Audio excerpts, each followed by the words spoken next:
ओम शांती. आज 11/12/2024 मधुबन बापदादा. आजच्या मुरलीचं महावाक्य. गोड मुलांनो, बाबांचे मदतगार बनून या आयरन एज्ड कलियुगी पर्वताला गोल्डन एज्ड सतयुगी बनवायचं आहे. पुरुषार्थ करून नव्या दुनियेसाठी फर्स्ट क्लास सीट रिझर्व करायची आहे. म्हणजे आपण देवी देवता घराण्यामध्ये, पण आपल्याला कुठल्या घराण्यामध्ये जायचे आहे? सूर्यवंशी, चंद्रवंशी का जेव्हा कलियुगामध्ये केवळ ब्राह्मणवंशी बनतो आपण.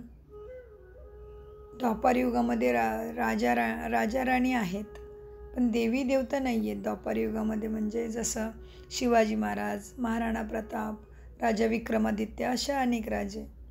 तर आपण निश्चित करायचे की मला कुठल्या घराण्यामध्ये जायचं आहे. सूर्यवंशी म्हणजे देवी देवता घराणा, ज्याच्या आपण भक्तीमध्ये आठवण करतो. 108ची माळा आपण भक्तीमध्ये जपतो. 108ची माळा जपतो आणि शिवलिंगाच्या बरोबर दुसरे शालिग्राम बनवले जातात. 16,108 शालिग्राम बनवतात कुठे कुठे. तर आपल्याला कुठल्या माळेमध्ये जायचे आहे? 108ची माळा. देवी देवता श्रेष्ठ ते श्रेष्ठ, जसा भगवान तसेच मास्टर भगवान भगवती देवी देवता. 108, 16,108, 9 लाख, फिर 2 कोटी, त्याच्यानंतर 33 कोटी देवी देवता, त्रेतायुगाच्या शेवटपर्यंत. तर आपल्याला कुठल्या माळेमध्ये जायचे आहे? म्हणूनसाठी बाबा सांगतात, बाबांचे मदतगार बनून म्हणजे सेवा. सेवा म्हणजे आपल्या ह्या ईश्वरीय विश्वविद्यालय ब्रह्मा कुमार कुमारी गॉडली वर्ल्ड स्पिरिच्युअल युनिव्हर्सिटी मध्ये आपण विद्यार्थी आहोत. भगवंतानी इतक्या गर्दीतून आपल्याला निवडलेलं आहे. कशासाठी? सुख शांतिमय दुनियामध्ये पुनर्जन्म प्राप्त होऊन ह्यासुद्धा संगमयुगामध्ये, म्हणजे कलियुगाचा अंत, कलियुगाचा दुःखाच्या दुनियेची समाप्ती आणि सुखाच्या दुनियेची सुरुवातीसाठी आपल्याला त्यांना निवडलेलं आहे. म्हणजे संगम झालेला आहे. म्हणजे आपण परमधाममधून वरतून खूप वर्षापासून खाली आलेलो आहे धरतीवरती. मग आत्मा परमात्म्याचा संगम झालेला आहे.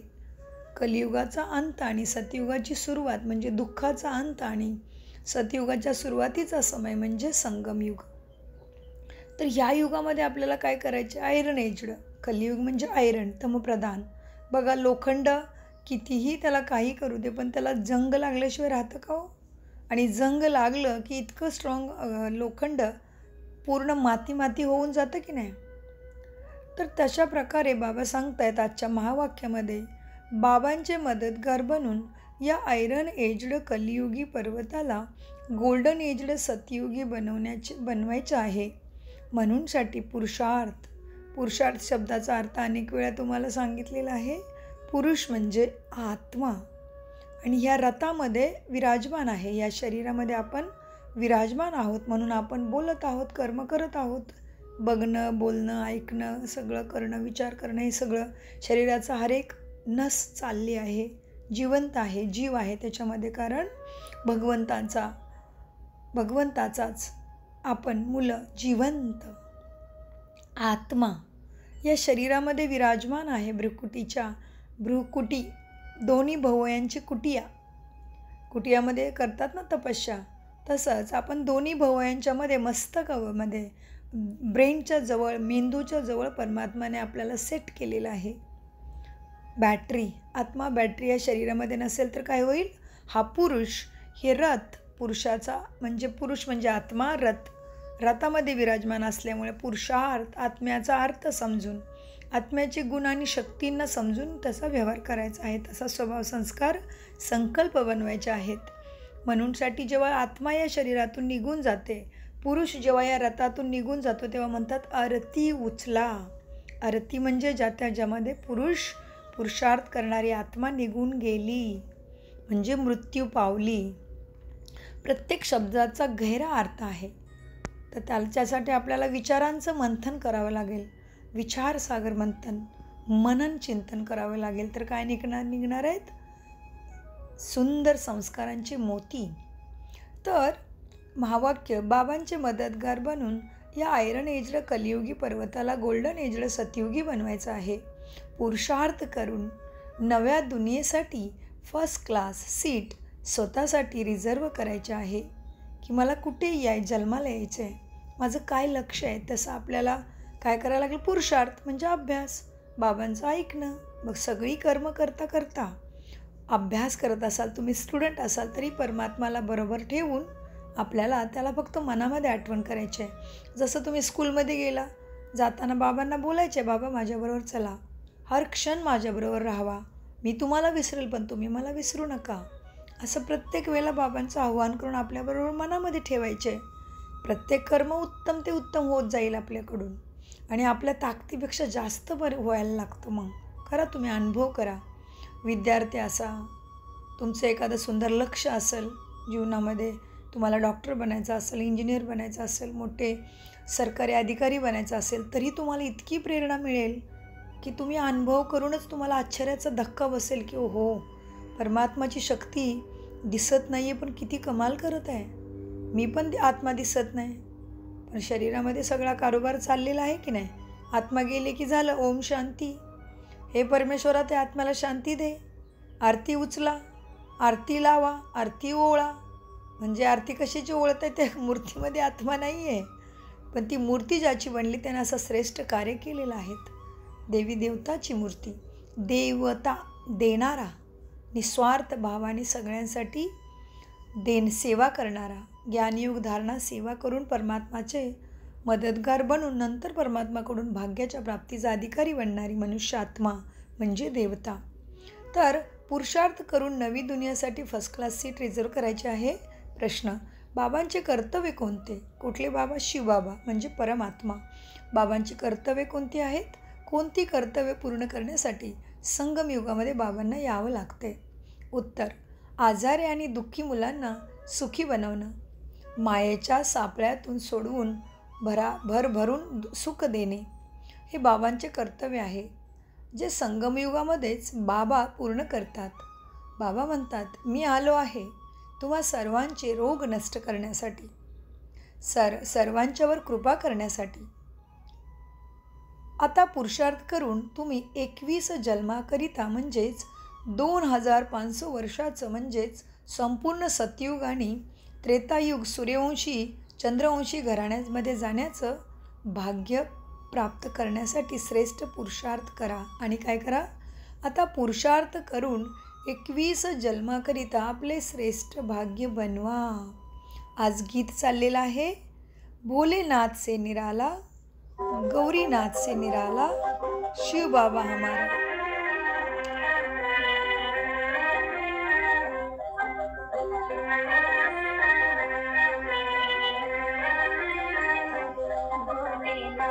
से निराला, गौरीनाथ से निराला, कोई और नहीं. भोलेनाथ से निराला, गौरीनाथ से निराला, कोई और नहीं. तर आज हे गीत चाललं मुरलीच्यामध्ये. गोड गोड खूप खूप वर्षानंतर भेटलेल्या मुलांच्या प्रती मातपिता म्हणजे शिवबाबा आणि ब्रह्माबाबा आणि बाप दादांची प्रेमपूर्वक आठवण आणि शुभप्रभात. आत्मिक पित्यांचा आत्मिक मुलांना नमस्ते. आम्ही आत्मिक मुलांचाही आत्मिक मातपिता बापदादांना प्रेमपूर्वक आठवण आणि शुभप्रभात. नमस्ते प्यारे बाबा, नमस्ते. धारणेसाठी मुख्य सारांश, स्वतःला ब्रह्ममुखवंशावली समजून पक्का पवित्र बनायचं आहे. कधी काय म्हणतात बाबा? लक्षपूर्वक ऐका. लक्ष नंतरच लक्षण येतात, म्हणूनसाठी अभ्यास पण लक्षपूर्वक केला की आपल्याला प्राप्ती होते की नाही. तर स्वतःला ब्रह्ममुखवंशावली समजून पक्का पवित्र ब्राह्मण बनायचं आहे. कधी आपल्या वा ब्राह्मण कुळाला कलंकित करायचे नाही. 2. बाप समान निराकारी निरहंकारी बनून आपले कर्तव्य पालन पूर्ण करायचे आहे. रूहानी सेवेमध्ये तत्पर राहायचं आहे. वरदान. रूह म्हणजे आत्मा. हा इस्लामिक शब्द आहे रूह.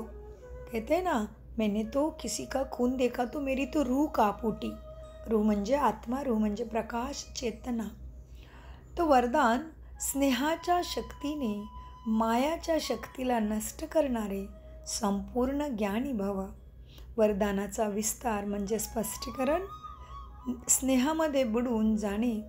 स्नेहामध्ये बुडून जाणे हेच संपूर्ण ज्ञान आहे.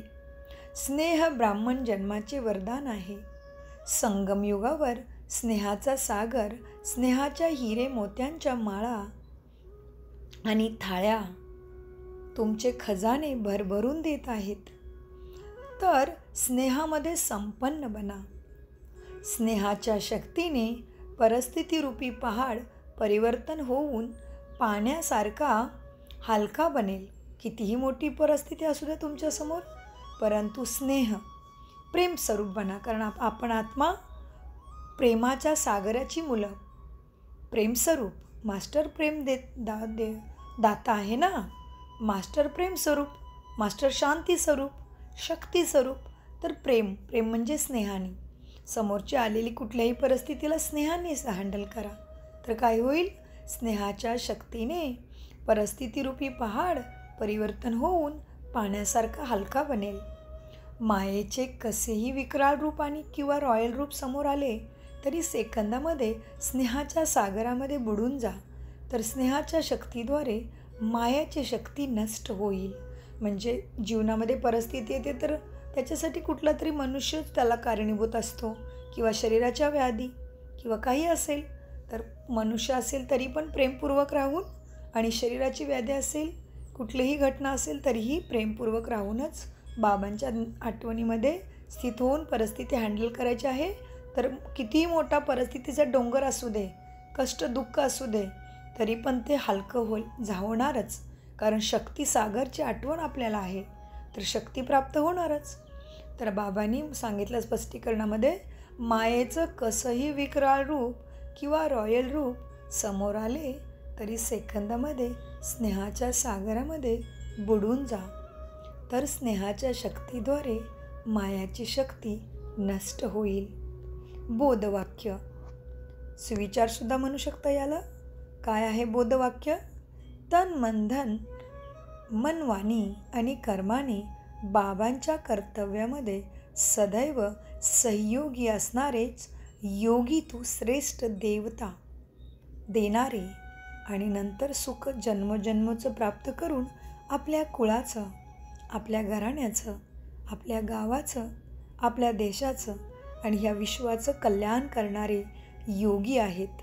म्हणजे तन मन धन, मन वाणी आणि कर्माने बाबांच्या. कोण आहे बाबा? शिवपरमपिता परमात्मा. बापाला बाबा म्हणतात, आहे की नाही?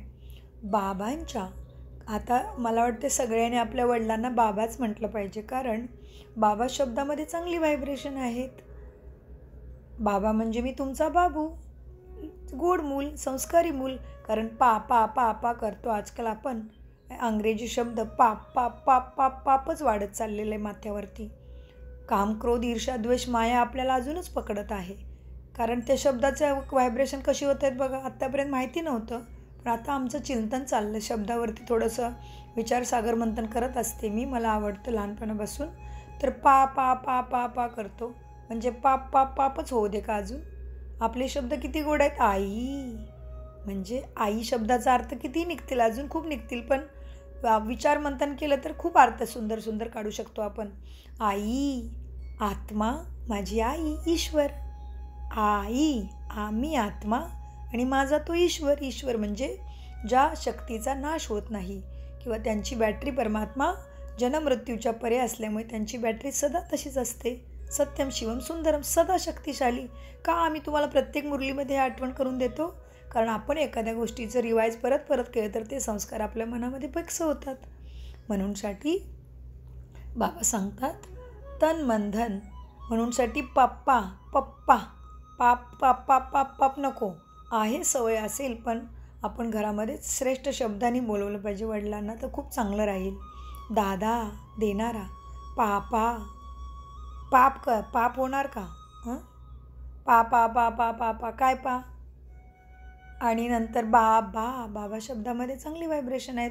आई शब्दामध्ये चांगली व्हायब्रेशन आहेत. मम्मी म्हणजे काय? मुडदा. इंग्लिशमध्ये मम्मी करता म्हणतात मुडद्याला. आणि अजून खूप काय विचित्र अर्थ या मम्मी शब्दातून निघतात. तर आणि मी नाही आहे तुझा असं पण होऊ शकतं. तर असं आहे सगळं आहे. तर आपण आता बोलत असेल तरी ठीक आहे, परंतु इथून पुढे तर आपण आपल्या मुलांना उचित शब्द बोलवण्याची सवय लावली तर खूप चांगलं होईल. असं शब्दाचे व्हायब्रेशन असतात हे समजल्यामुळं आमच्या लक्षात येत आहे आत्ता. तर बोधवाक्य तन मन धन मनवानी आणि कर्माने बाबांच्या कर्तव्यामध्ये सदैव सहयोगी असणारेच योगी तो आत्मा आहे. योगीराज. आपल्याकडे कितीतरी सुंदर शब्द आहेत ना महाराजांच्या नावावर. स्वामी समर्थ, गजानन महाराज. कसं काय महाचे राज झालं त्यांचं? कारण त्यांनी त्या परमशक्तीला मन लावलेलं. म्हणूनसाठी साईबाबा काय म्हणतात? सबका मालिक एक. आणि सगळे साधू संत स्वामी समर्थ वगैरे आहेत ते कसे आहेत? कुठे लक्ष आहे त्यांचं बघा. चेतना कशी आहे? वस्त्रसुद्धा शरीरावरती दाखवलं नाही, कारण आत्म्याला चेतनाला आतल्या ओळखलेलं आहे. त्याच्यामुळे देहाचा अभिमान नसल्यामुळे, लोभ मोह काम क्रोध अहंकार नसल्यामुळे त्या शक्तीने परमशक्तीला आठवण केली. ध्यान साधना तपस्यामध्ये त्यांच्या जीवनामध्ये कितीही परिस्थिती आल्या तरी चांगला मार्ग सोडला नाही, आपला चांगला स्वभाव सोडला नाही. म्हणून ते आत्ता आपल्याला मार्गदर्शन करणारे समर्थ घडले आहेत, बाबा घडले आहेत. साई बाबा. कितीतरी मोठी मोठी परंपरा आहे आपल्याकडे साधू संत. आपण महाराष्ट्रीयन भाग्यशाली म्हणता येईल आपल्याला, कारण आपल्याकडे जागोजागी थोड्या अंतरावरती गेलं की आपल्याला पहिले पूर्वीमध्ये आपल्यामध्ये तुकाराम महाराज, ज्ञानेश्वर महाराज, कितीतरी महाराजांची परंपरा आपल्याला, गगनगिरी महाराज, आत्तासुद्धा नरेंद्र महाराज आणि अजून कितीतरी महाराजांची परंपरा आहे की नाही, काडशुद्धेश्वर महाराज.